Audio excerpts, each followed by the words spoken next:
Hello friends, you are welcome to my channel study with Aarti Gupta. आज के इस video में हम चार्ल्स डिकेंस की एक बहुत ही फेमस नॉवेल पढ़ेंगे जिसका टाइटल है ब्लीक हाउस। ये नॉवेल सीरियल फॉर्म में पब्लिश हुई थी 1852 से 1853 के बीच में और ये बुक फॉर्म में फाइनली पब्लिश हुई थी 1853 में। इस नॉवेल में चार्ल्स डिकेंस ने कोर्ट ऑफ चांसरी के बारे में बात की है। एग्जाम में भी क्वेश्चन पूछा जाता है कि चार्ल्स डिकेंस की किस नॉवेल में आपको कोर्ट ऑफ चांसरी वर्ड देखने को मिलता है, तो नो डाउट कि आपको आंसर आ गया होगा कि आपका आंसर होगा ब्लीक हाउस। एक और क्वेश्चन पूछा जाता है कि ऑफिस ऑफ सर्कमलोकेशन का डिस्क्रिप्शन चार्ल्स डिकेंस की किस नॉवेल में है, तो इसका आंसर होगा हार्ड टाइम। हार्ड टाइम्स की समरी मैं पहले डिस्कस कर चुकी हूँ। अगर आपने अभी तक उस वीडियो को नहीं देखा है तो डिस्क्रिप्शन में लिंक दी गई है, आप उसको जाके देख सकते हैं। इस नॉवेल में चार्ल्स डिकेंस ने एक बहुत लंबे टाइम से चलने वाले केस के बारे में बात की है जिसका टाइटल है जोनाडाइस। So friend, this was the overall introduction about this novel. अब ज़्यादा टाइम वेस्ट ना करते हुए आइए सीधा चलते हैं इसके प्लॉट की तरफ। तो फ्रेंड्स, इस नॉवेल की स्टार्टिंग होती है लेडी डेडलॉक से। लेडी डेडलॉक, जिनका पूरा नेम है लेडी होनोरिया डेडलॉक, वो अपने हस्बैंड मिस्टर लाइस्टर डेडलॉक के साथ लंदन के एक स्टेट में रहती हैं जिसका नेम है चिज़नी वुड। जो लेस्टर डेडलॉक हैं ये बहुत ही रिच हैं और ऐसा कहा जाता है कि जो लेडी डेडलॉक थी वो बहुत ज़्यादा रिच नहीं थी, ना ही वो अरिस्टोक्रेटिक फैमिली से आती थी, बट इनके अंदर घमंड बहुत ही ज़्यादा है। इनकी फैमिली का जो सॉलिसिटर है जिसका नेम है मिस्टर टल्किंगहॉर्न, वो इस टाइम पे आया है कुछ लीगल डॉक्यूमेंट्स लेके और वो इनके सामने पढ़ के सुना रहा होता है।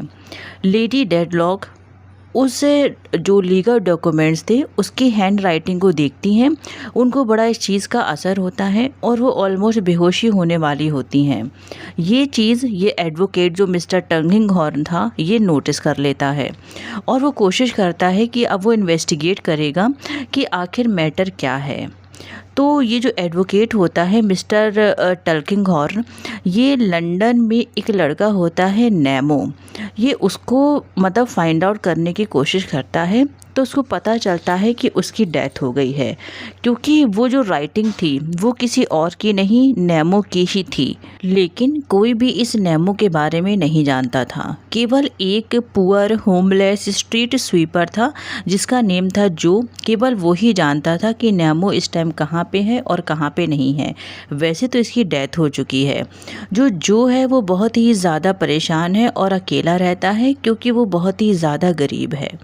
अब ये तो हो गई एक स्टोरी लेडी डेडलॉक की। अब जो इस नॉवेल की मेन हीरोइन है ईस्थर समरसन, उसकी स्टोरी स्टार्ट होती है।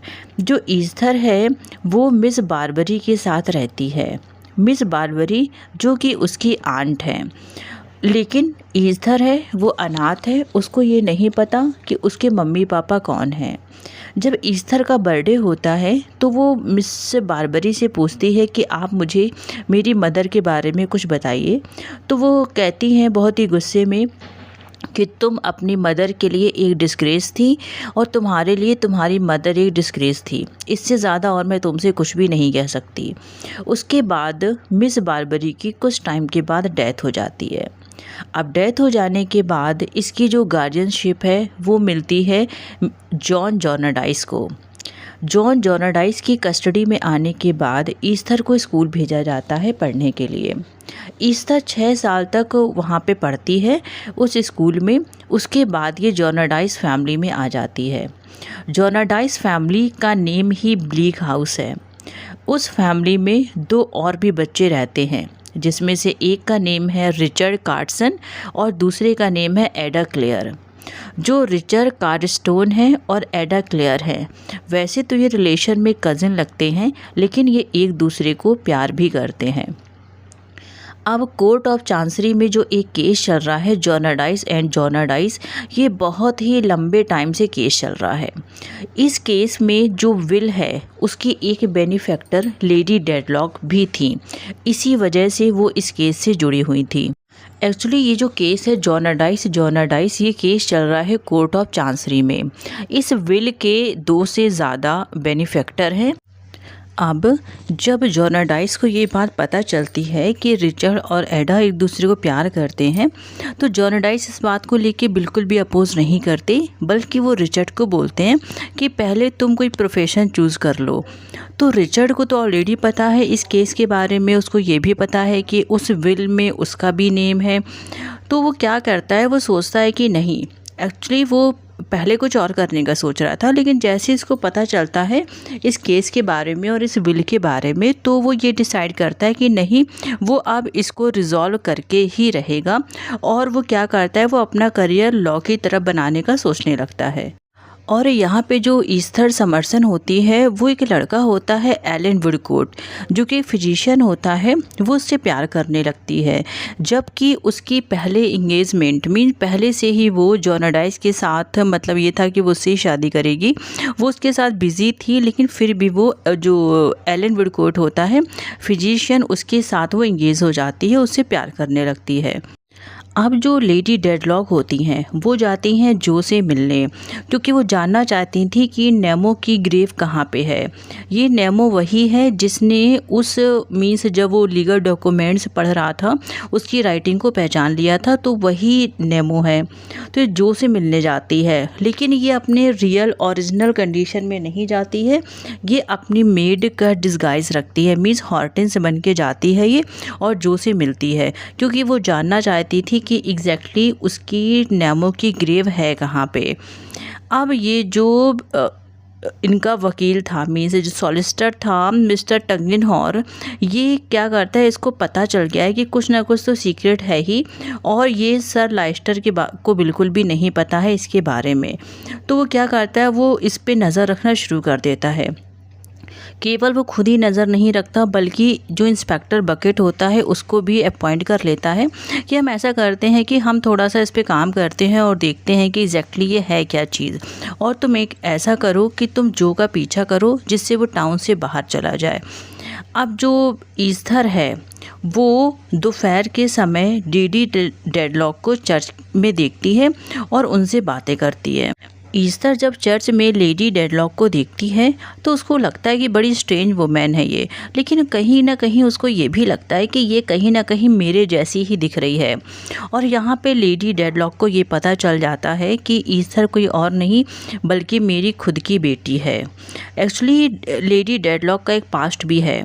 जब वो लेडी डेडलॉक की शादी सर लाइस्टर्स के साथ नहीं हुई थी, तो उसका एक अफेयर था। शादी से पहले ही उसका एक लवर था जिसका नेम था कैप्टन हॉर्डन।